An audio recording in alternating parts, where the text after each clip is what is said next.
and calls on military generals Napoleon Bonaparte. Napoleon Bonaparte is arguably one of the best military generals that has ever existed in the entire history of the world, and personally, my favorite.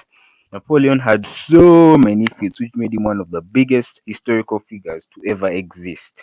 Let's not first talk about his major victories. And one of my favorite victories, actually, when I was reading the book, was one of the times when he was going up against the Italians. And after some time, his troops that he was given at that time by the National Assembly was so weak and so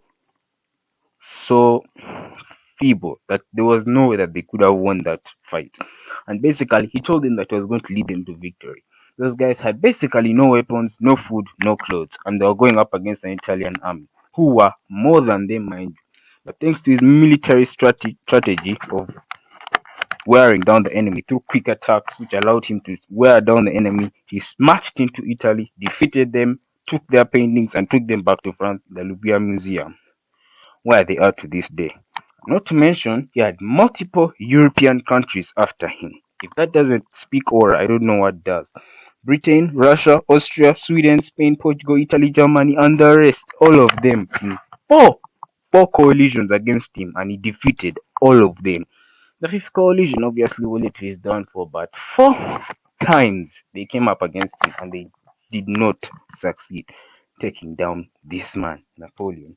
He revolutionized France's government, administrating it through the Napoleonic Code, which established equality and protected the private poverty of France, ending all feudalism, allowing for the country to move forward in administrative prowess and eventually go into the democratic system that they are in today.